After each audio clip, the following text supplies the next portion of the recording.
Radhe Radhe everyone, তোমরা কেমন আছো? আশা করছি সবাই ভালো আছো আর আমরাও খুব ভালো আছি। তো এখন বাজে রাত 9টা আর দেখো আমি সাজুগুজু করে রেডি হয়ে গেছি। তো একটা হ্যান্ডব্যাগও নিয়ে নিচ্ছি, যেহেতু অংশুকে নিয়ে যাব আর অংশু যাওয়া মানেই হচ্ছে অনেক কিছু নিতে হবে সঙ্গে। তো আমরা যাচ্ছি ঘুরতে আর আমাদের লাগেজ দেখেছো কত পরিমাণে লাগেজ হয়ে গেছে। অংশু কিন্তু খুব রেগে গেছে, কারণ রেডি হয়ে দাঁড়িয়ে রয়েছে প্রায় 10 মিনিট হতো আর ওর বাবা গেছে গাড়ি আনতে। তো আমরা যাচ্ছি সিমলা, গ্যাংটক ওই দিকটায় ঘুরতে, আর আমাদের সঙ্গে যাচ্ছে আরও 4টে ফ্যামিলি, মানে টোটাল 5টা ফ্যামিলি আমরা ঘুরতে যাচ্ছি। তো আমাদের মিটিং পয়েন্ট ছিল হচ্ছে আমাদের পার্কের মাঠ।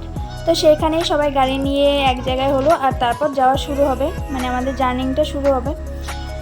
তো আমরা চলে এসেছি, কিন্তু এখনও লাপ্পু দাদের গাড়িটা আসেনি বলে দাঁড়িয়ে রয়েছে। তো সবাই অন্ধকারের মধ্যে দাঁড়ালাম, একটু গল্প টল্প করলাম গাড়ি থেকে নেমে। তো এর মধ্যেই লাপ্পু দাদের গাড়ি চলে এসছে, আমাদের যাত্রাও শুরু হয়ে গেল। তো এরপরে চলে আসলাম হচ্ছে আমরা নবদ্বীপ ঘাটে, নবদ্বীপ ধাম যে রয়েছে স্টেশন, ঘাট না সরি স্টেশনে চলে আসলাম। আর দেখো যত রাত বাড়ছে না, একটু ঠান্ডা ঠান্ডা রয়েছে, ঠান্ডাটাও বেশ পড়েছে। আর দেখো লোকজন তেমন নেই। তো আমরা স্টেশনে চলে এসেছি। স্টেশনে আসার পর দেখো অংশুর ফ্রেন্ড চলে এসেছে দৌড়াতে দৌড়াতে, আর অংশু সেই দেখে ওরও নাকি ব্যাগ লাগবে বলে ও দৌড়াদৌড়ি করছে। তো বেশ ওর ব্যাগ ও নিল আর ওর ফ্রেন্ডের ব্যাগ নিয়ে গেল। কিন্তু আমরা স্টেশনে নেমে দেখি তেমন একটা লোকজন নেই, কারণ আমাদের ট্রেন প্রায় রাত 12টার সময় রয়েছে আর এখন বাজে মাত্র 10:30, মানে এখনও আমাদের অনেকটা সময় বসে থাকতে হবে। এতটা আগে বেরোনোর কারণ হচ্ছে এখানে না রাত্রেবেলা একটু জ্যাম হয়, সেই জন্য আমরা খুব তাড়াতাড়ি বেরিয়েছিলাম। বাট এখন দেখছি জ্যামটা হয়নি, আমরা খুব তাড়াতাড়ি চলে আসতে পেরেছি। তো এই বলতে বলতে আমাদের ট্রেনও চলে এসছে আর আমাদের জার্নি শুরু হয়ে গেল। তো রাত্রেবেলা দেখো তেমন কিছুই দেখা যাচ্ছে না, বাট তাও যেন ভালো লাগছে, মানে অনেক দিন পর এত দূরে ঘুরতে যাচ্ছি। তো বেশ আনন্দ করে তো ট্রেনে উঠলাম, আর ট্রেনে উঠে দেখি যে আমাদের মস্ত বড় একটা ভুল হয়ে গেছে। মস্ত বড় মানে মস্ত বড়ই ভুল, মানে যেখানে আমাদের সিট রয়েছে যে কম্পার্টমেন্টে, সেখানে না উঠতে পেরে আমরা উঠেছি অনেকটাই পিছনে। তো সেখান থেকে আমাদের সিটে যেতে সময় লেগেছে প্রায় 15 থেকে 20 মিনিট, আর আমাদের যত লাগেজ ছিল সব ছেলেগুলোই টানছিল, তো ওদের খুব কষ্ট হচ্ছিল। আর আমরা কম্পার্টমেন্টে গিয়ে দেখি সবাই ঘুমাচ্ছে। তো সকাল হয়ে গেল আর সবাইকে জানাই গুড মর্নিং।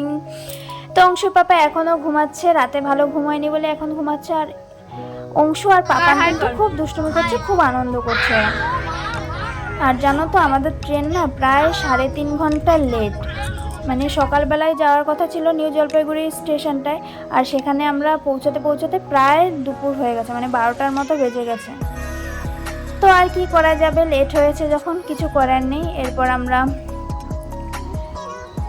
স্টেশনে নেমে গেছি আর দেখো সবার অবস্থা, মানে সবার মুখ চোখ দেখলেই মনে হচ্ছে যে কারো রাতে ঘুম হয়নি, বাচ্চাগুলোও খ্যান খ্যান করছে।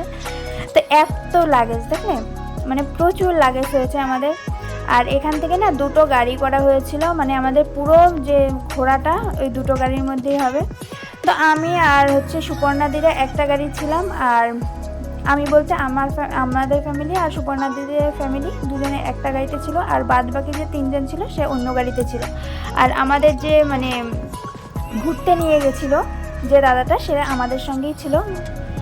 তো বেশ ঘুরছি, চারদিকটা দেখছি, নতুন নতুন জায়গা, মানে খুব ভালোই লাগছে। কিন্তু রাতের যে এতটা ক্লান্তি ছিল সেটা না মানে মনেই হচ্ছে না এখন, মানে এতটা ভালো লাগছে। আর দেখতে দেখতেই দেখলাম একটা বুদ্ধ মন্দির, মানে খুব সুন্দর দেখো, মানে ভাল লাগছিল। কিন্তু এখানে তো দাঁড়াতে পারবো না, সেই জন্য আর দাঁড়ালাম না, মানে তাতেই যেতে যেতে বেশ ভালোই লাগলো।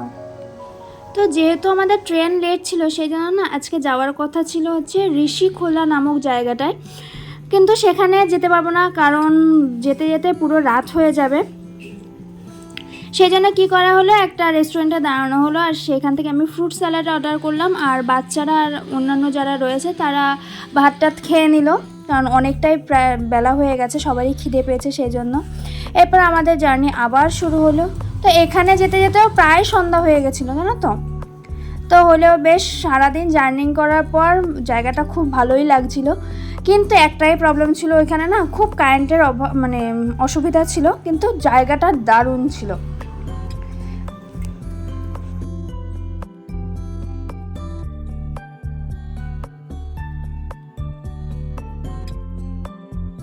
তো অনেকক্ষণ একভাবে যেহেতু গাড়িতে বসা ছিল, সবারই একটুখানি পা ব্যথা হয়ে যাচ্ছিলো বলে একটু গাড়িতে এক জায়গায় দাঁড় করানো হলো।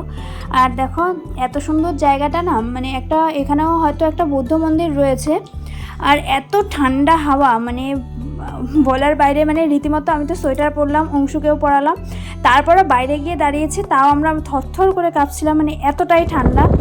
আর দেখো মানে এই যে কাপড়গুলো টানানো আছে কি বলে জানি না, মানে এগুলো দেখলেই বোঝা যায় যে কতটা পরিমাণে হাওয়া রয়েছে এখানে। তো এই জায়গাটা না খুব সুন্দর। তো অংশুর পাপা গিয়ে মানে ভিডিওটা করলো, আমি গেলাম না কারণ এত ঠান্ডা লাগছিল বলার বাইরে।